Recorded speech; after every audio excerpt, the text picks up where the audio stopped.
Hi, I'm Kat, and today I have for you a true crime case, also a word in Romanian, and I'll also be doing my makeup at the same time. So let's start with the easiest and the quickest, which is the word in Romanian. Actually, it's two words, but basically means one thing only. So, okay, the word is asistent medical. Asistent medical. Assistent medical. Well done, guys, you just said nurse. For 16 years, Charles Cullen was employed as a nurse throughout various hospitals in New Jersey and Pennsylvania, United States. Over that time, he slipped deadly overdoses of drugs into his patients' IVs. It's speculated that Charles could have killed up to 400 patients, which would make him one of the world's most prolific serial killers, earning him the nickname of the Angel of Death. Throughout his 16-year medical career, Charles moved between different hospitals and nursing homes throughout New Jersey and Pennsylvania, but this wasn't for his desire to help patients. No, he was actually killing them and then running away before anyone caught on. Charles Edmund Cullen had quite a troubled childhood, and he lost several family members throughout his youth. He was born on February 22nd, 1960 in West Orange, New Jersey. He was raised in a working-class Catholic family, being the youngest of 8 children. His father, Edmund, who was a bus driver, died on September 17, 1960, when Charles was only 7 months old. Charles would later describe his childhood as miserable and claimed to have been constantly bullied by his schoolmates and sister's boyfriends. When he was 9 years old, he tried for the first time to kill himself, one of many attempts throughout his life. He first tried to end his life by drinking chemicals from a chemistry set. Charles's mother, Florence Cullen, was born in England, and she emigrated to the US after World War II. She was killed in a car accident on December the 6th, 1977, at the age of 55, when Charles was in his senior year of high school. To Charles, the loss of his mother was just devastating, and he was really upset that the hospital didn't inform him immediately of her death and cremated her body instead of returning it, which I think will play a significant role in his crimes later on. 2 of his siblings also died not long after.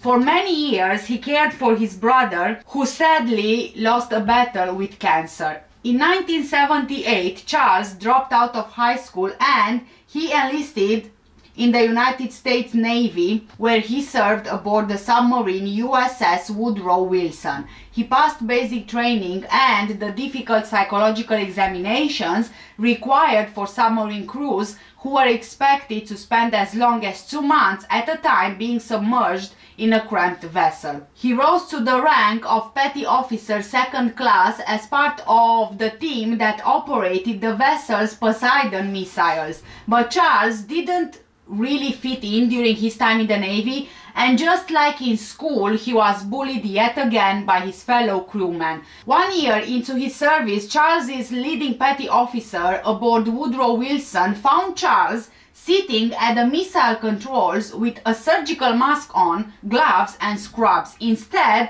of being in his uniform. He was disciplined for that, but Charles never explained why he was dressed the way that he was. The Navy reassigned him to a lower pressure job on the supply ship USS Canopus. There, he tried to kill himself, which led to him being committed to the Navy psychiatric ward several times over the next few years. But in 1984, Charles received a medical discharge from the Navy for undisclosed reasons. Soon after his discharge, he enrolled at Mountainside Hospital's nursing school in Montclair, New Jersey, where he did quite well. He was elected president of his nursing class, and then he graduated in 1986, after which he started working at the burnt unit of St. Barnabas Medical Center in Livingston, New Jersey. During this time, Charles met and married Adrienne Baum in 1987. Their daughter, the first of two girls, was born later that year. However, Charles's wife became increasingly concerned at his unusual behavior and also his abuse of the family dogs, which is a red flag, if I might add. In January 1993, she filed for divorce. She contacted the police, informing them that she was afraid of her husband, and she also filed a restraining order against him. In the complaints filed by her, she detailed a series of incidents that took place at their home. Charles stuffed their pet ferret into a trash can, burned one of his daughter's books in the fireplace, and on one occasion dropped his daughters off with a babysitter and didn't pick them up for a week. According to Adrienne, she was forced to get rid of the family's pets because she believed Charles would kill them. She also claimed that Charles spiked people's drinks with lighter fluid, and he once called a local funeral home to inquire about their rates. Of course, Charles, he actually denied these claims, saying that his wife was exaggerating, but was she really? Anyway, she insisted that Charles was mentally ill. She was also really scared that he might endanger her and their two children, especially because by this point Charles had access to drugs at the hospital that he worked at. She said that before the bizarre incident, Charles never acted this way. Adrienne attempted to get the restraining order against Charles, but the judge denied the request, stating that he was guilty of only odd behavior, not threatening violence. In the wake of the divorce, Charles's life began to spiral out of control. He turned to alcohol to cope, and he fought desperately to get custody of his two daughters, but with no success. He tried to kill himself several times, the first of which came just days after Adrienne made domestic violence complaints, and he battled with mounting financial problems and also mental illness.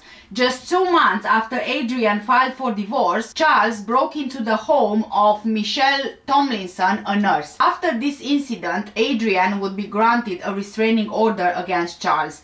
We'll get into more details about this in a minute. It seems that this is the culmination that sends Charles over the edge. We are seeing his behavior changing dramatically, with him abusing animals, spiking drinks, clearly struggling. As a result, it escalates to the worst possible level. Later that year, after the divorce, Charles killed 3 of his patients at Warren Hospital in Phillipsburg, New Jersey, and shortly after, Charles resigned from this hospital. So now we get to see the pattern clearly. He strikes, flees, and tries again. So let's just get into the timeline. Charles moved to Hunterdon Medical Center in Flemington, New Jersey, where he worked mostly on night shifts. Over the next 9 years, he changed hospitals across New Jersey, killing patients along the way. In some cases, he was fired, and in other cases, he left and moved elsewhere. Because of faults in the regulatory system, which didn't allow sharing information between hospitals, combined with a silent death that comes with poisoning in a hospital, nobody knew what was happening. Over this time, Charles tried to take his own life on several more occasions, including one attempt in 2000. We'll get into more detail later on. The first murders, to which Charles later confessed, happened at St. Barnabas Hospital. On 11th of June 1988, he administered a lethal overdose of intravenous medication to a patient. He eventually admitted to killing several other patients at St. Barnabas, including an AIDS patient who died after he was given an overdose of insulin. Charles left St. Barnabas in January 1992 when the hospital authorities began investigating the contaminated IV bags. The investigation later determined that Charles was most likely responsible, resulting in dozens of patients' deaths at the hospital. 1 month after leaving St. Barnabas, he took a job at Warren Hospital in Phillipsburg, New Jersey, where he murdered 3 elderly women with overdoses of the heart medication digoxin. The victims were Lucy Mugavero, Mary Natoli, and Helen Dean. This was the same year after his divorce. Helen told family members that a sneaky male nurse injected her as she slept. However, family members and also healthcare providers at the hospital dismissed her comments as unfounded. Charles then resigned from the hospital. The pathologist stated that Helen died of cancer, and because of this, a proper investigation was not done. The following year, in 1993, Charles moved into a basement apartment in Phillipsburg after the heated divorce from his wife. He later claimed that he wanted to quit nursing in 1993, but the court-ordered child support payments forced him to continue working. In March 1993, he broke into Michelle Tomlinson's house, a nurse, and his co-worker while she and her young son slept, but he left without waking them up. He then began stalking her, which led to her filing a report against him. He pleaded guilty to trespassing and received 1 year of probation. The day after his arrest, Charles tried to kill himself again. He took 2 months off work and was treated for depression in 2 psychiatric facilities. However, he tried to kill himself 2 more times by the end of the year. That September, a 91-year-old cancer patient at Warren Hospital reported that Charles, who wasn't her assigned nurse, came into her room and injected her with a needle. She died the following day. Her son protested that her death was not natural, and the hospital administered a lie detector test to Charles and several other nurses, which he passed. He continued to work at Warren until the following spring. Charles then began a 3-year job in the intensive care unit of Hunterdon Medical Center in Flemington, New Jersey. He claimed he didn't harm anyone during the first 2 years at the medical center, but hospital records for that period were destroyed at the time of his arrest in 2003. Charles admitted to murdering 5 patients between January and September 1996, again with overdoses of digoxin. He then found work at Morristown Memorial Hospital, but he was soon fired for poor performance. He remained unemployed for 6 months and stopped making child support payments. After seeking treatment for depression in the Warren Hospital emergency room, he was briefly admitted to a psychiatric facility. In February 1998, Charles was hired by the Liberty Nursing and Rehabilitation Center in Allentown, Pennsylvania, where he staffed a ward of respirator-dependent patients.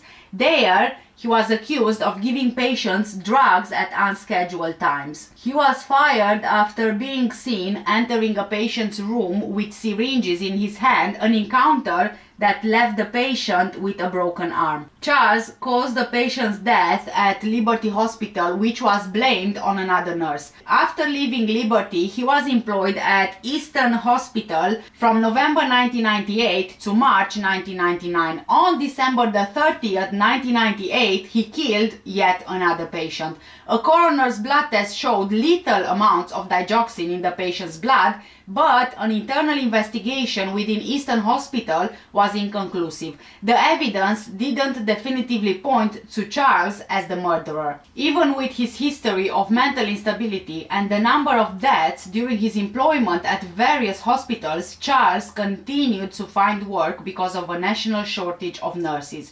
On top of that, there was no reporting mechanism to identify nurses with mental health or employment problems, and liability concerns made hospitals unwilling to take significant action against Charles. In March 1999, he took a job at the burn unit of Allentown's Lehigh Valley Hospital, Cedar Crest, where he killed 1 patient and tried to kill another one. 1 month later, he resigned from Lehigh Valley Hospital and took a job working in the cardiac care unit at St. Luke's Hospital in Bethlehem, Pennsylvania.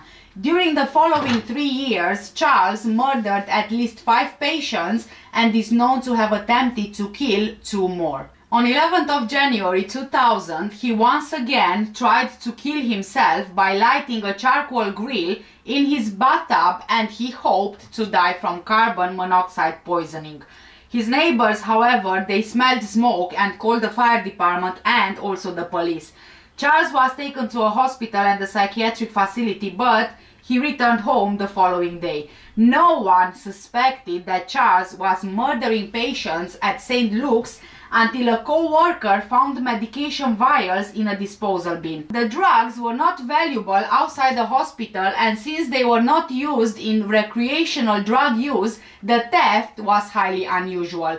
An investigation showed that Charles had taken the medication. At this point, he was offered a deal by St. Luke's to resign and be given a neutral recommendation or to be fired. So he resigned and was escorted from the building in June of 2002. 7 of his co-workers at St. Luke's later alerted the Lehigh County District Attorney of their suspicions that he used drugs to kill patients. Investigators never looked into Charles's past, and the case was dropped 9 months later for lack of evidence. Charles was never even interviewed. In September 2002, Charles began working in the critical care unit of the Somerset Medical Center in Somerville, New Jersey. He began dating a local woman around that time, but his depression got worse. He had killed at least 13 patients and tried to kill at least one more by mid-2003 using digoxin, insulin and epinephrine. On June 18, 2003, he unsuccessfully tried to murder Somerset patient Philip Greger, who was later discharged and died 6 months later of natural causes. Somerset began to notice Charles's wrongdoing when he accessed the rooms and computerized records of patients to whom he was not assigned. The hospital's computerized drug dispensing cabinets showed that he was requesting medication that his patients were not being prescribed. His drug requests included many orders that were immediately cancelled and many requests within minutes of each other. In July 2003, the executive director of the New Jersey Poison Information and Education System warned Somerset officials that at least 4 suspicious overdoses indicated the possibility that an employee was killing patients. The hospital denied contacting authorities until October. By then, Charles had killed at least 5 more patients and tried to kill another. When a patient in Somerset died of low blood sugar in October 2003, the hospital alerted the New Jersey State Police. That patient was Charles's final victim. State officials castigated the hospital for failing to report a non-fatal insulin overdose administered by Charles in August. An investigation into his employment history revealed past suspicions about his involvement in patients' deaths. Somerset fired Charles on October 31, 2003, apparently for lying on his job application, but this wasn't the real reason, of course. When the officials at Somerset Medical Center noticed that a high number of patients died with high levels of digoxin in their bodies, they conducted an internal review and they found a large number of questionable lab results involving Charles's patients. After Charles was fired, the hospital officials informed prosecutors of their findings and Charles was placed under surveillance. The nurse and co-worker Amy Lauren formed a friendship with Charles, and she saw him as a kind man, someone that she wanted to spend time with and be friends with. She was a single mother and cardiomyopathy sufferer who was coping with night shifts in the New Jersey hospital in order to qualify for health insurance when Charles was hired to help manage the workload. They quickly formed a close bond, Charles even helping Amy to cover up her illness and care for her 2 young daughters. But following the sudden death of 2 patients, detectives became suspicious of Charles. When they gave Amy documents that showed The drugs Charles was ordering, she knew that he was murdering people. She told CBS at the time, quote, "There were so many withdrawals of lethal medications that you wouldn't order unless you wanted to kill someone," end of quote. He may have been one of the most prolific serial killers in history, and he might still be taking lives if not for the work of his colleague, a nurse who worked with cops to bring the killer to justice. She spoke with Jim Murray. She's the brave nurse who stopped the maniac who may have been America's most prolific serial killer. He murdered people right in front of me. Amy Loughran worked alongside Charles Cullen for a year and a half at a hospital in New Jersey. They became close friends. She never suspected anything until police confidentially showed her evidence that he was injecting patients with lethal doses of drugs. The medications he used were brutal medications, for instance, that are paralytics, that you cannot speak, you cannot breathe, you cannot fight back, you cannot blink. You can hear everything that's happening. Investigators asked Amy to use her friendship with Cullen to get him to confess. Did you actually wear a wire to help get him to confess? I did. They suspected Cullen's murderous crime spree had begun in the late 1980s. Now Netflix has turned Nurse Amy's story into a movie, The Good Nurse. Jessica Chastain plays Amy. Eddie Redmayne plays the serial killer. It shows how she persuaded Cullen into admitting his monstrous crimes. What do you need me to do? Tell the truth. Charles Cullen pleaded guilty to murdering 29 people. How many people do you suspect he actually murdered?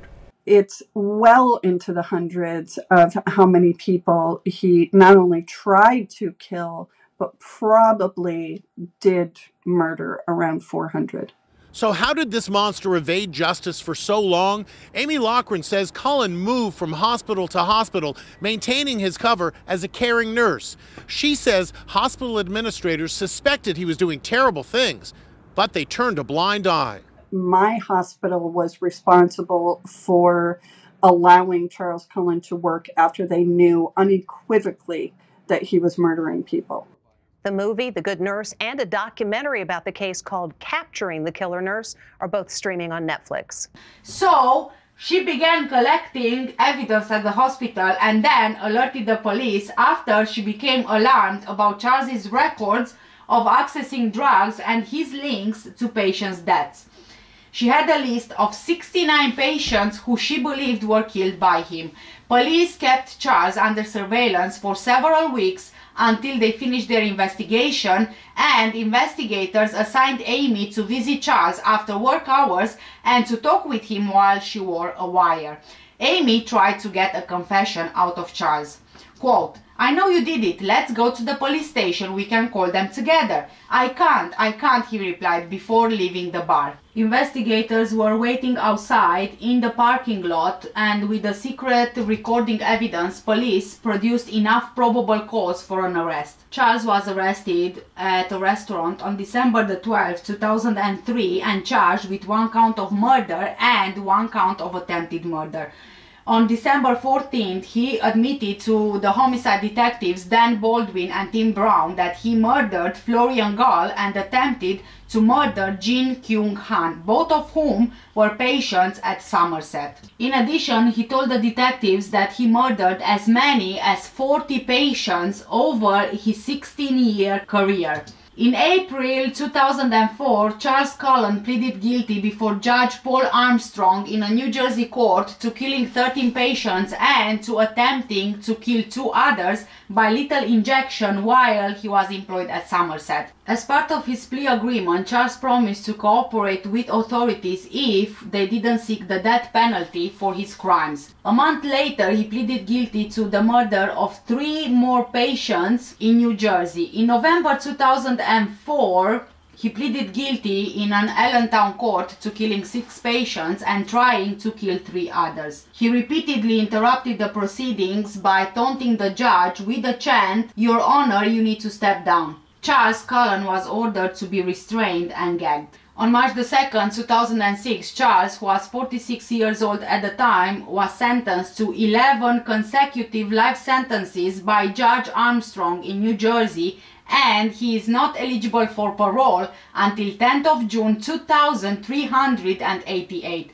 Currently, he is held at New Jersey State Prison in Trenton, New Jersey. On March the 10th, 2006, Charles was brought into the courtroom of Lehigh County, Pennsylvania President, the presiding judge, William Platt, for a sentencing hearing. Upset with the judge, he kept repeating, "Your Honor, you need to step down," for 30 minutes until the judge had him gagged with cloth and duct tape. Even after being gagged, Charles continued to try to repeat the phrase. In that hearing, the judge gave him an additional 6 life sentences. As part of his plea agreement, Charles has been working with law enforcement officials to identify additional victims. I think I know what Charles means when he says to the judge that he needs to step down. This is simply my opinion and observation, but it's possible that he is doing it because he considers himself a free man. You know, like free man on the land, which means that he doesn't go by the law. He's free to do whatever he wants. He goes by the common law. He can't be arrested or he can't be held responsible for anything. It has to do, you know, with the Magna Carta, the common law, the law of the land, where it says that no free man shall be seized, imprisoned, possessed, outlawed, exiled or ruined in any way, nor in any way proceeded against, except by the lawful judgment of his peers and the law of the land. To no one will we sell, to no one will we deny or delay right or justice. So, being in the court setting, the judge is kind of sailing the ship, if you want, and he's kind of like, you know, the commander of the ship, but once he steps down, he can't command anymore. Similarly, if someone is stepping in front of the judge, that means that basically they went into the judge's territory and so they accept whatever the judge says.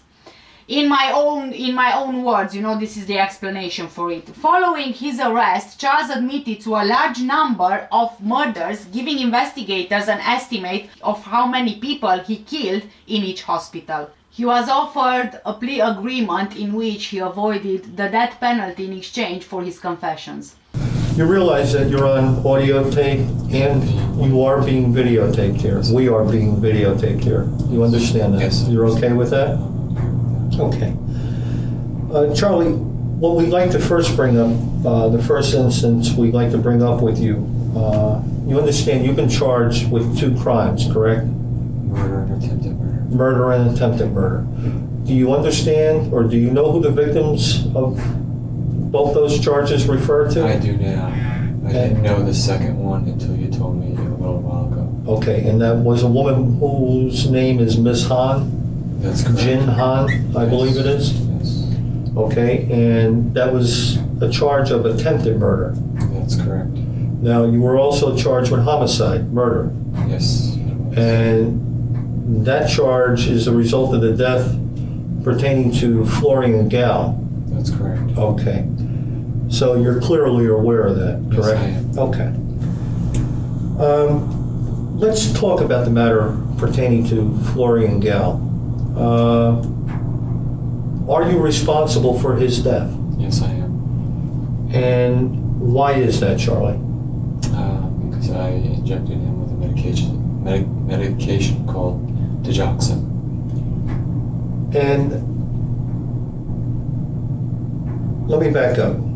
Let me back up a little bit. I may have jumped the gun a little bit. Are you currently employed? No, I am currently not employed. Okay. Where was your last place of employment? I was a nurse in Somerset Medical Center in Somerville, New Jersey. What was the result or reason for your leaving Somerset Medical Center? They had told me it was because of inaccuracies on my application when I was hired back in September or August, when they had me sign an application. Okay. While working during your employment at Somerset Medical Center, what was your primary assignment? I was mainly in the ICU, very occasionally I would be in the CCU, and even more rarely I'd be in the step-down IMCU. What was your job title and description while employed at the Somerset Medical Center? RN nights staff. RN standing for registered nurse. Registered nurse, yes. Are you certified through the state of New Jersey as a registered nurse? Yes, I am. How long have you been a registered nurse, Charles? Since June of '87, I graduated my nursing school, and I started off as a GN. What is graduate nurse? Okay. So I hadn't officially taken my boards at that time, but I had completed a course in nursing. Excuse me. Sure. A course in nursing, and successfully completed that, and was recommended by that school to sit for the boards, which were a couple months later in Atlantic City, New Jersey. Okay. And I did successfully complete that. But during that period of time while I was a GN, I wasn't allowed to do a lot of things a nurse would. Okay. Until I had gotten my license. So I was basically under another nurse's license and assisting with care. As we go on with this, we're going to go back into that time, but I just wanted to lay a little groundwork of your background before we move ahead.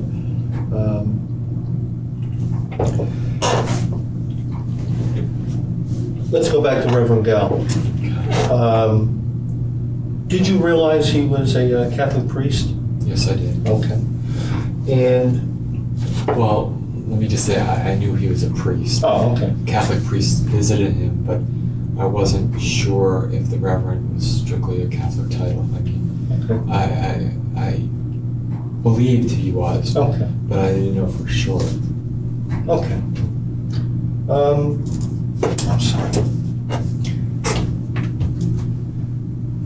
Do you recall when Reverend Gal was admitted to Somerset Medical Center? No, I do not. Did there come a point during his stay at the hospital that you yourself were his primary nurse? When he was over in the ICU, I took care of him for a couple of days in a row. There came a point when you again came in contact with Reverend Gal, is that correct? That's correct. And could you explain to Detective Baldwin and I how that came about, the circumstances, and why that came about? He was in the ICU for a while, and then first, probably because the CCU census was low and the ICU census was high, he was eventually transferred over to the CCU. And then I was assigned a shift over in the CCU, and he was not my patient, but I saw him over there. He was in one of the end rooms, if I remember correctly. Okay. He, at that point in time, had gotten a lot worse. I believe he was both in kidney failure and liver failure.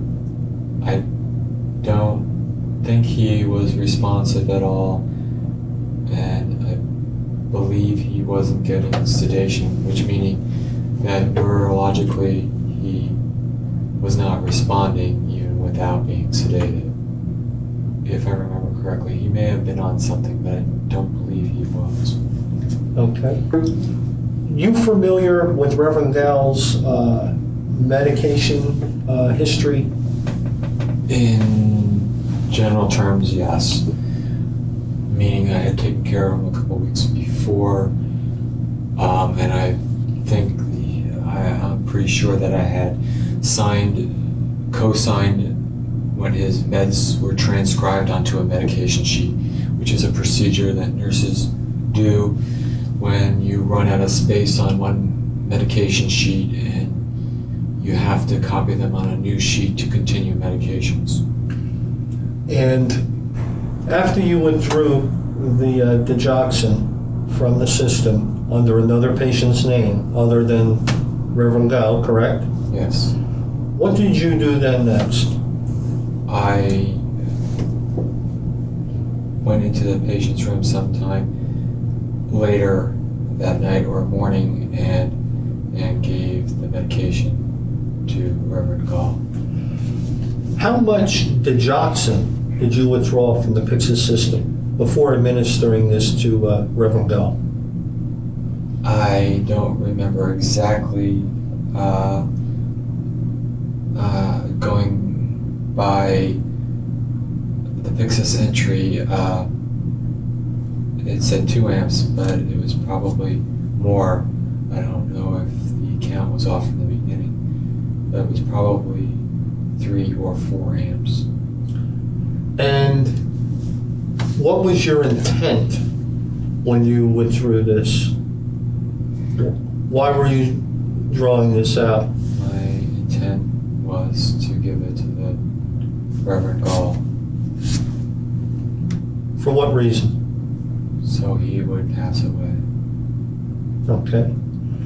Is there any reason you selected Reverend Gao to do this for?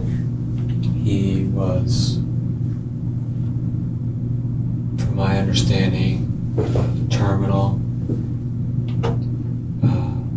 His systems were failing, meaning his kidneys, his liver, and I believe neurologically he had suffered some sort of stroke,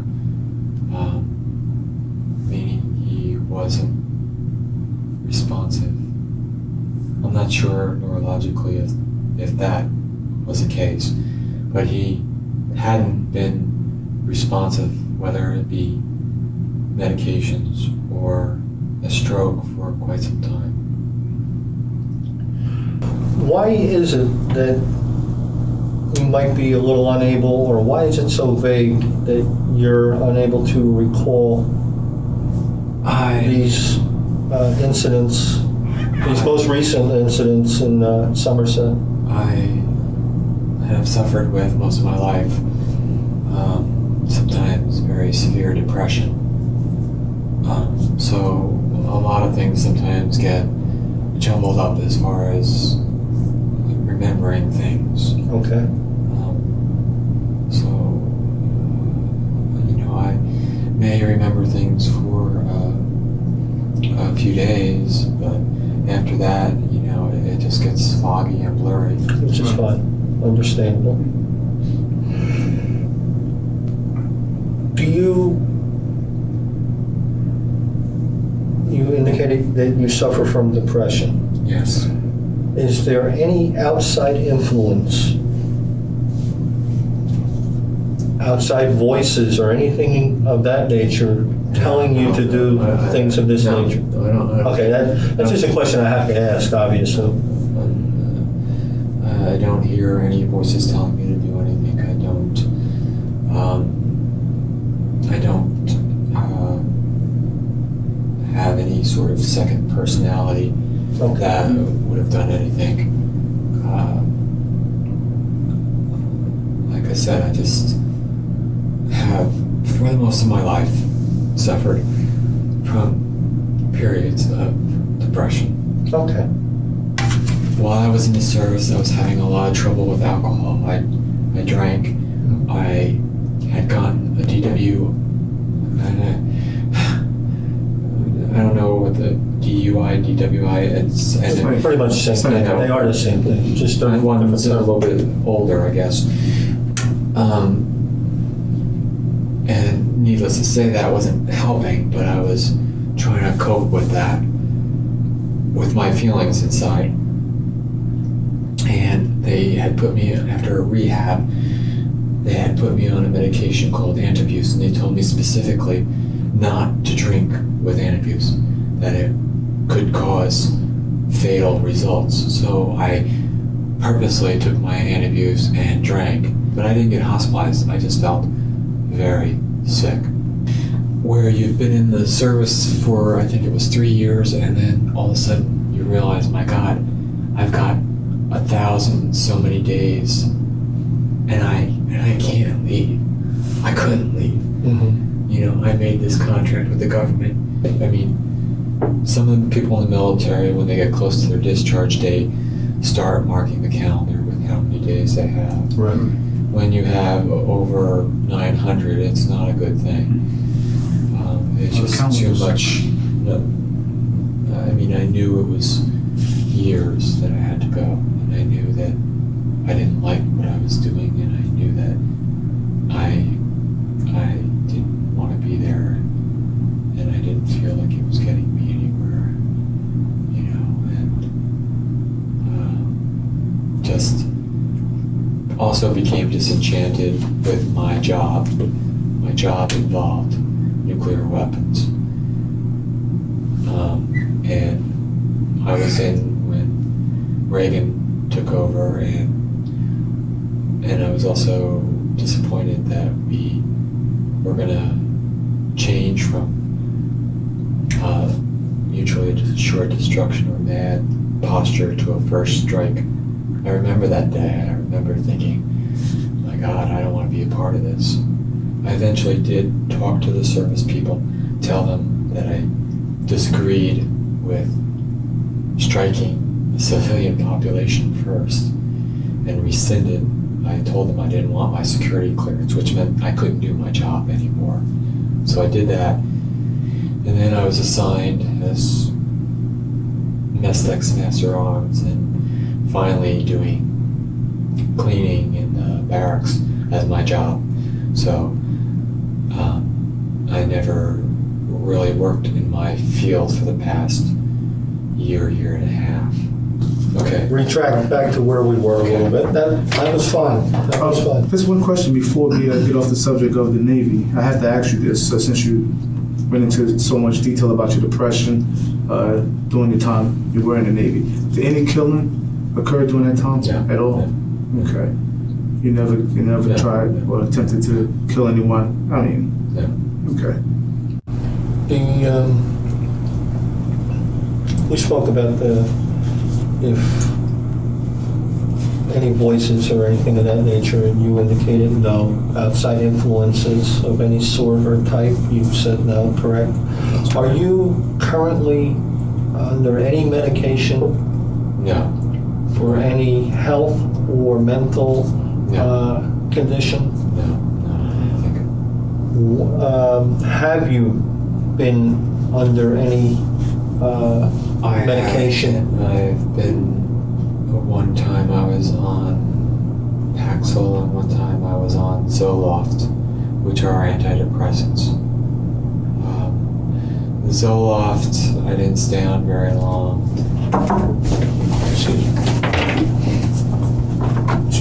Yes. Just wait till you come back, so you don't have to repeat yourself. Okay. Charlie, as you know, we do have an audio tape going side by side with our, videotape going side by side. What I'd like to do at this point is, I want to change the tape, but I also have been going for a little while here, so I'd like to take a little break for everybody. If anybody needs to use the restroom, we have some food here. We have fresh coffee here, water, whatever we need. So why don't we just take a short break? Okay. And then just note the time, and then we'll pick up again. Do you know anything about my kids? Yes, and I'll tell you about that in just 1 second, as soon as we get going here. Okay. For the record, I'm going to turn off the audio tape, and the time is now 7:53.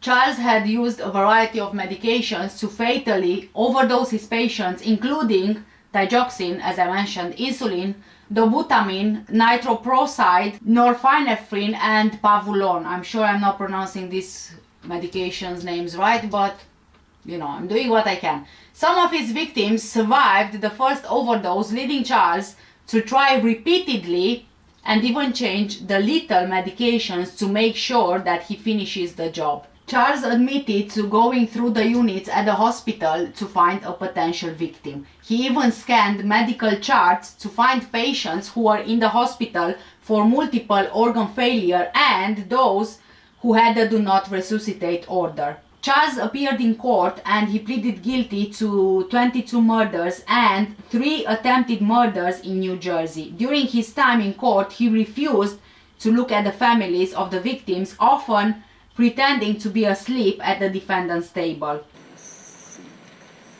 One day, without you even knowing it, your life will end. And what legacy will you have left behind, sir? A serial murderer, serial killer.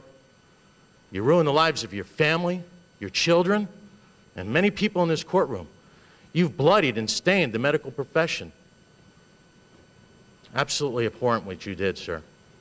Your Honor, count 4 charges the defendant with the murder of Jack. And I still can't really comprehend it. A registered nurse who was supposed to be a caretaker took the life of my brother for his own personal, selfish, and twisted gain. Charles Cullen, you are a coward. I am very brave for standing here today, but you yet cannot even look me in the eye and face me.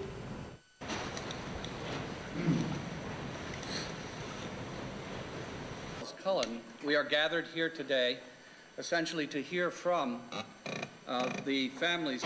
You are hereby sentenced to New Jersey State Prison to 2 consecutive life sentences, which, with the application of the No Early Release Act, that is NJSA 2C:43-7.2, mandates a period of 85%, or approximately 127 and a half years of parole ineligibility. No. All he cares about himself and his own children. He doesn't care what he did to our children.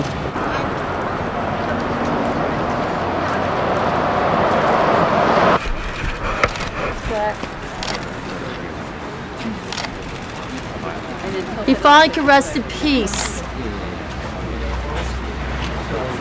Quote, "You don't even have the guts to look this way, do you? That's a shame," said the son of one of his victims. Charles Cullen was sentenced to 11 consecutive life terms and he later confessed to an additional 7 murders and 3 attempted murders in Pennsylvania. While only 29 murders could be confirmed, Charles claimed that he killed up to 40 people during his nursing career, which spanned over 16 years. Investigators, however, believe that the number could be much higher, possibly even around the 400 mark. Charles said he killed his victims because he tried to end their suffering and to prevent the dehumanization of his victims. But not all of his victims were terminally ill. One victim was only 21 years old and was in hospital for a routine spleen surgery. The daughter of one of his victims stated after Charles was sentenced, quote, "He was supposedly some sort of angel of mercy, ending people's suffering. Well, he should look around the courtroom," end of quote.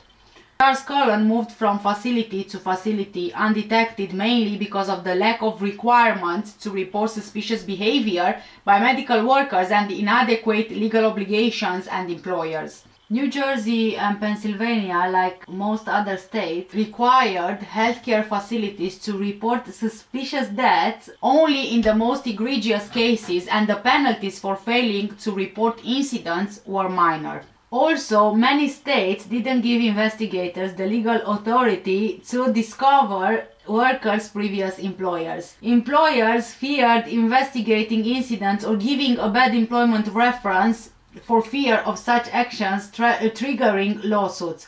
According to detectives and Charles Cullen himself, several hospitals suspected him of harming or killing patients but failed to take appropriate legal actions. After his criminal conviction, many of the hospitals at which he had worked were sued by the families of his victims. The files and settlements against the New Jersey hospitals, all of which were settled out of court, are sealed. In some cases, individual workers took it upon themselves informally to try to prevent Charles from being hired or to have him terminated. Some contacted nearby hospitals in secret or quietly spoke to their superiors to alert them not to hire Charles. When Charles took a job at Sacred Heart Hospital in Allentown in June 2001, a nurse who heard rumors about him at Eastern Hospital advised her co-workers. The nurses threatened to quit en masse if Charles was not immediately dismissed, which he was.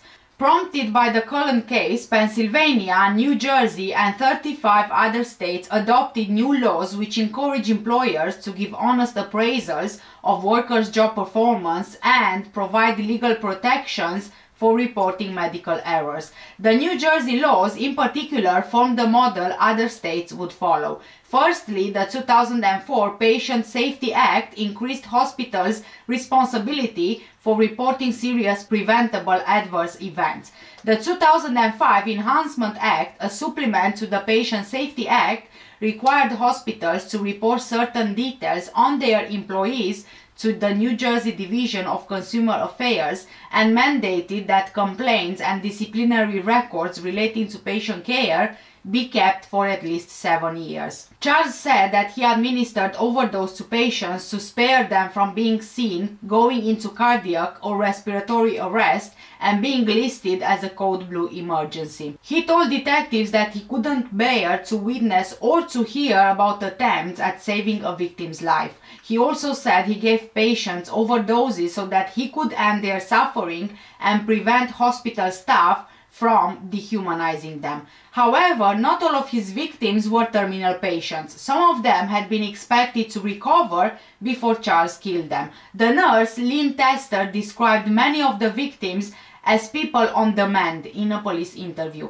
Instead of using common painkillers and stimulants, access to which was strictly regulated by hospitals because of their value as street drugs, Charles chose drugs such as digoxin and insulin, which had little use outside of a hospital setting and were less likely to attract attention. Investigators stated that Charles may have caused patients to suffer but didn't realize it, which kind of, contradicted his claims of wanting to save patients. Charles told investigators that although he often observed patients suffering for several days, the decision to commit each murder was performed on impulse. He also told detectives in December 2003 that he lived most of his life in a fog and he blacked out memories of murdering most of his victims. He said he couldn't remember how many he killed or why he chose them.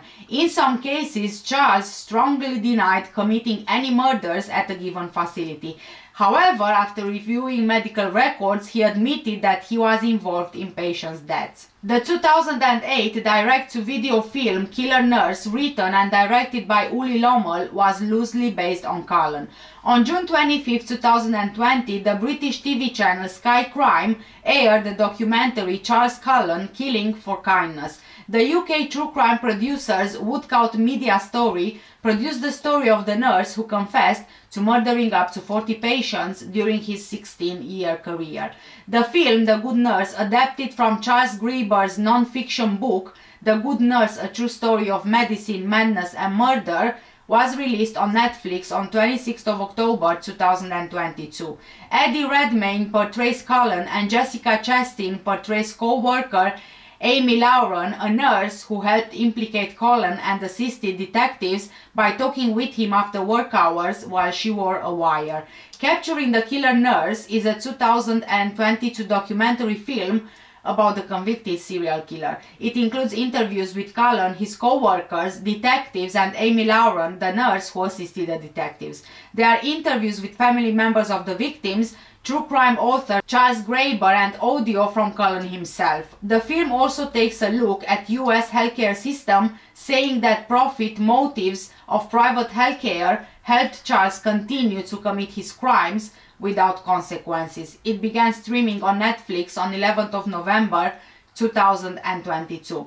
Now, talking about the Netflix documentary film, the former nurse Amy has spoken to Sky News. She says she was proud to see the film come together, although it acted as a trigger for so much of the time that she spent with Charles. She said, quote, "I was pretty terrified every day and I held that together. The things that they don't show in the film was that I was actually much more sick and I was truly terrified of leaving my two girls behind." Among the victims was Reverend Florian Gall, who had looked to be recovering well in June 2003 before he suffered a cardiac arrest and died approximately 45 minutes later. When asked how he killed Reverend Gall after his arrest, Cullen confessed to injecting him with an overdose of digoxin, a heart medication.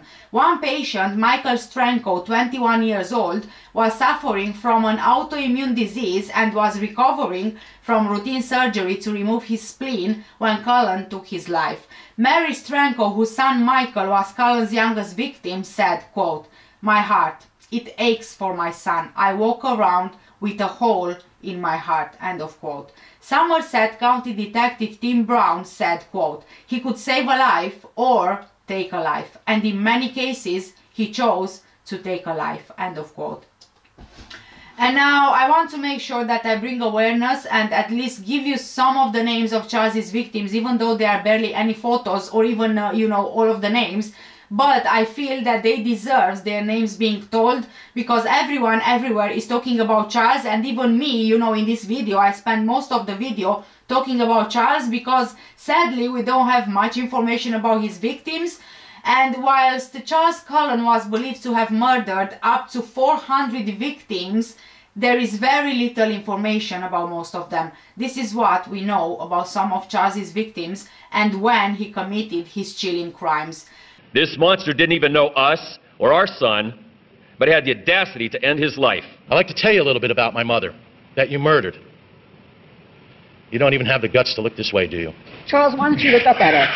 I'd like to show you what you did to our children. This is their dad in his coffin. How do you like that? They ranged in age from 21 to 91.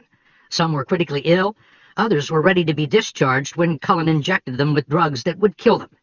I worked on the burn unit, so, I mean, there was a lot of pain, a lot of suffering. And I didn't cope with that as well as I thought I would. And that was the first place that you gave someone medication that caused them to die. The patient was John Yengo, a judge from New Jersey who was suffering from a severe case of sunburn until Cullen injected him with a fatal overdose of lidocaine. And Cullen continued to murder patients with virtually impunity. In 1993, prosecutors investigated Cullen for murdering 91-year-old Helen Dean. An autopsy tested for nearly 100 medications, but not the one Cullen used to kill her, a powerful drug called digoxin, or dig for short. It was Cullen's first weapon of choice. 60-year-old Eleanor Stecker, an asthma patient, was recovering and in no pain when Cullen administered a fatal digoxin overdose. College student Michael Stranko, who suffered from an autoimmune disease, was recovering from what his parents called routine surgery to remove his spleen. My heart, it aches for my son. It bleeds for my son. We vividly remember Charles Cullen walking into the waiting room. He looked us right in the eye and stated how Michael was gravely ill and people don't make it. And my wife told Cullen, "That's enough. You can leave now." We are haunted by the memory of Charles Cullen coming to the waiting room to get our reaction. By his own count, Cullen had already murdered 11 people, and he would kill at least 5 more at St. Luke's. Nurses were suspicious, there were rumors about his past, and Cullen was caught red-handed stealing lethal drugs. But instead of calling the police, St. Luke's brought in a lawyer to confront Cullen. Do you think that they knew what you were doing at St. Luke's? I think that they had a strong suspicion. Did you expect to get caught? Well, I think you could say I was caught at St. Barnabas and I was caught at St. Luke's. There's no reason that I should have been a practicing nurse after that. On June 11th, 1988, he murdered John W. Yengo Sr., who was 72 years old. On March the 9th, 1991, he murdered Lucy Vigilone Mugavero, who was 90 years old. On July 23rd, 1991, he murdered Mary Natoli, who was 85 years old. On 1st of September 1991, he murdered Helen Dean, who was 91 years old. On the 22nd of January 1996, he murdered Leroy Sean, who was 71 years old. On the 31st of May 1996, he killed 76-year-old Earl Young. On June the 9th, 1996, he killed 49-year-old Catherine A. Dext. On 24th of June 1996, he killed 66-year-old Frank Mazzacco. On July the 10th, 1996, he killed 81-year-old Jesse Aiklin. On December 31st, 1998, he killed Ottomar A. Schramm. On 31st of August 1999, he murdered 22-year-old Matthew Mattern. On February 2000, he tried to kill Stella Danielzik, who was 73 years old. On the 8th of February 2001, he attempted to kill John Gallagher, who was 90 years old. On the 22nd of June 2001, he killed 79-year-old Irene Kramp. On November the 8th, 2001, he murdered William Park, who was 72 years old. On the 28th of December 2001, he tried to murder Paul Gelgan, who was 72 years old. On the 9th of January 2002, he killed 80-year-old Samuel Spangler.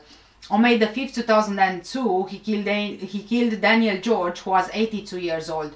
On the 2nd of June 2002, he murdered Edward O'Toole, who was 76 years old.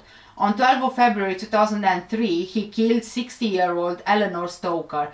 On 23rd of February 2003, he killed 74-year-old Joyce E. Mangini. On the same day, February 23rd, 2003, he also killed 89-year-old Giacomino J. Toto. On 11th of March 2003, he murdered 83-year-old John J. Schenegger. On April the 6th, 2003, he killed Dorothea K. Hoagland, who was 80 years old.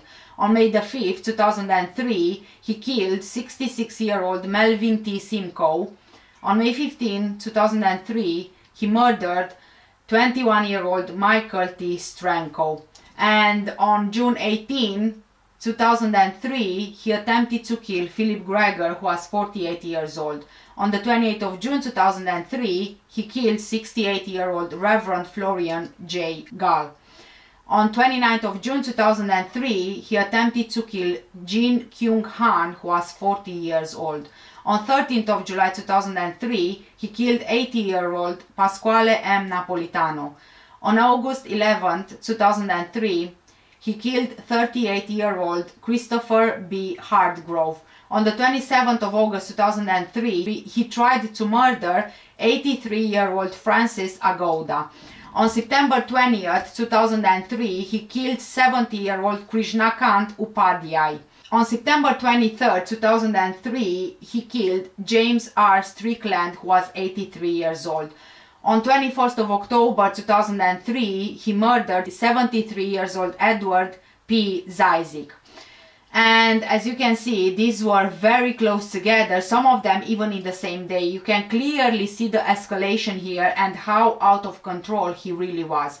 I do think that a lot of his murders had something to do with his own mother and the way that the hospital treated her and him when she passed away. You remember that he was not even contacted by the hospital that she had passed away, and also they cremated her without anyone asking him or sending her back home. So I think that a lot of it had to do with this. Maybe he was thinking that he's not going to let anyone else treat another person as they did his mother. Maybe, you know, in his twisted mind he believed that he's giving these victims decency. I mean, I honestly do have no idea, but is just completely twisted. And to think that he was allowed to do this over and over again, even though he was suspected for a very long time. Just imagine how many victims could have been saved if only someone would have done something sooner. It's just horrific to think that, you know, you go to a hospital and you put all of your trust in the professionals. Basically your life is in their hands and you should be able to trust them, right? But when you hear cases like this, how can you even trust them? How can you trust the management of the hospital that they are not allowing a killer to handle people's lives? And in my opinion, wrongdoings of staff in hospitals all over the world are still being covered by management because, you know, reputation, money, donations, sponsors, and so on, which is sad really, because once again, as we've seen so many times before, we prioritize money over life. Thank you guys so much for watching today's case. Please let me know what do you think in the comment section down below. If you are interested in any of the makeup that I use for today's video, all of the products are linked in the description under this video. And also I do take case suggestions, so if you have any case in particular that you want me to cover, just leave any details you have in the comments section under this video. Thank you again for watching. Take care, stay safe, and I'll see you in the next one. Bye!